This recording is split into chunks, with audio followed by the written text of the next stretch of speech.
दादा सगळा महाराष्ट्र बॅगेत पैसे आहे की कपडे ह्याच्यातच. अरे साहेब भोंगळे बसलेत ह्याकडे कोणाचंच लक्ष नाही. बरं ते व्हिडिओ शूट करणारा व्हिडिओ काढणारी कार्यकर्ता होता की कार्यकर्ती? महिला असेल तर मग साहेब भोंगळे का, आणि पुरुष असेल तरी साहेब भोंगळे का? बरं साहेब घरात बसून सिगरेट का पित असावे? हॅलो हॅलो हॅलो महाराष्ट्रातल्या माझ्या तमाम भावांनो, मतदारांनो, आज आपण सगळे मिळून रोस्ट करणार आहोत. कोणाला? आपल्या लाडक्या सिगरेट पॅकिंग बॅग लिव्हिंग चड्डी बनियन गँग शिवसेना शिंदे गटचे मंत्री संजय शिरसाट यांना. टाळ्या पडू द्या. साहेब सध्या सगळा महाराष्ट्र विचारात पडलाय की तुमच्या त्या व्हायरल व्हिडिओमुळे बॅगेत पैसे की कपडे. हा प्रश्न तर आमच्या पण डोक्यात घुमतोय. पण खरा प्रश्न हा आहे की साहेब तुम्ही चड्डी न घालता तुम्ही घरात बसून सिगरेट का बरं फुकत आहे, आणि ते सुद्धा बॅगीच्या बाजूला? काय भानगड काय? सिगरेटच ओढायची होती तर थोडीशी स्टायलिशपणे ओढायची ना, James bond style, Rajinikanth style. पण तुम्ही तर बेडवर बनियनवर आणि बॅगच्या शेजारी हे नवीनच स्टाईल आणली बा तुम्ही. नेमकं शिवसेनेचे लोक बनियनवर काऊन पुढे यायलेत? ते एक गैबान्या बनियन घालून कॅन्टीन मध्ये गेलत, तिथं राडा करून आलं. अरे साहेब हे काय मातोश्री 2 चा सीन आहे का? आणि हो साहेब ती बॅग, साहेब तुम्ही म्हणता बॅगेत कपडे होते. अरे कोणते कपडे होते? डिझायनर की डुप्लिकेट? की तुम्ही कपड्यामध्ये पैसे लपवलेत? साहेब तुमच्या बॅगीची स्टोरी तर रामायणापेक्षा मोठी आहे. आणि त्या बॅगेच्या शेजारी एक कुत्रा. अरे तो कुत्रा बॅगेचं रक्षण करत होता की तुमच्या स्टाईलचं, बिना चड्डीच्या स्टाईलचं? आता जरा गंभीर प्रश्न. साहेब हा व्हिडिओ कोणी काढला? कार्यकर्ता की कार्यकर्ती?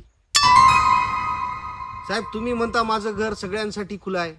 अरे पण साहेब घर खुलं आहे म्हणजे व्हिडिओ शूटिंगचा स्टुडिओ थोडाच आहे. आणि जर कार्यकर्ती असेल तर साहेब तुम्ही भोंगळे का? आणि जर व्हिडिओ काढणारा पुरुष असेल तरी पण तुम्ही भोंगळे का? साहेब हा भोंगळेपणाच आहे की तुमचं नवीन ब्रँडिंग आहे? आणि हो आयकर विभागाची नोटीस. साहेब तुमची संपत्ती 3.3 कोटीवरून 35 कोटीवर गेली कस काय? अरे हे काय जादूचा डब्बा आहे का की तुम्ही कोण्या बिझनेस गुरुचे व्हिडिओ बघितलेत? सांगा ना, आम्हालाही शिकवा. आणि त्या हॉटेलच्या डीलचं काय? 110 कोटी रुपयाचं हॉटेल 67 कोटी रुपयात कस काय? साहेब ही डील म्हणजे फ्लिपकार्टच्या सेलपेक्षा भारी आहे बरं. पण साहेब सगळ्यात मोठा प्रश्न, तुम्ही सिगरेट का ओढताय आणि ते सुद्धा बेडवर? बॅगेत कपडे होते तर टेन्शन कशाचं? साहेब तुम्ही शिवसेनेचे मंत्री आहात, थोडं तरी स्वॅग दाखवा ना. सिगरेट सोडा आणि ती बॅग पण लपवा, नाहीतर संजय राऊत पुन्हा ट्विट करणार. सकाळचा भोंगा असणाऱ्या राऊत साहेबांनी तर तुमचा व्हिडिओ शेअर करून थेट पंतप्रधान आणि गृहमंत्र्यांना टॅग केलंय. साहेब आता तुम्ही फक्त महाराष्ट्रात नाही दिल्लीत सुद्धा ट्रेंड करताय. शेवटी साहेब एकच सल्ला देतो, पुढच्या वेळी बॅग बंद ठेवा, सिगरेट सोडा आणि व्हिडिओ शूट करणाऱ्या कार्यकर्त्यांना थोडं प्रायव्हसीचं महत्त्व शिकवा. नाहीतर तुमचा असाच भोंगळेपणा चालू राहील आणि आम्ही असेच तुम्हाला रोस्ट करत राहू. आणि महत्वाचं म्हणजे साहेब हे तुम्ही काय खेळ खेळताय? मराठा विद्यार्थ्यांना कुणबी प्रमाणपत्र द्यायला उशीर करा. त्यांची नोकरी आणि ऍडमिशनचे फॉर्म रिजेक्ट झाल्यावर त्यांना व्हॅलिडिटी द्या, वैधता द्या, असा आदेश.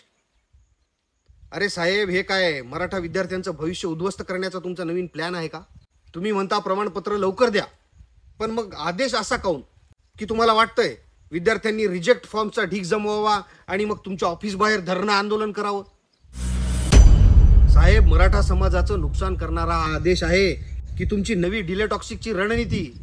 तुम्ही जालना इथं मनोजदादा जरांगे पाटील यांना भेटलात, मोठमोठ्या घोषणा केल्यात, कुणबी प्रमाणपत्र देऊ असं छाती ठोकून सांगितलं. पण आता काय? कागदपत्र असून सुद्धा विद्यार्थ्यांचं भविष्य अडकवायचं? साहेब तुम्ही म्हणता प्रशासनाला सांगितलंय.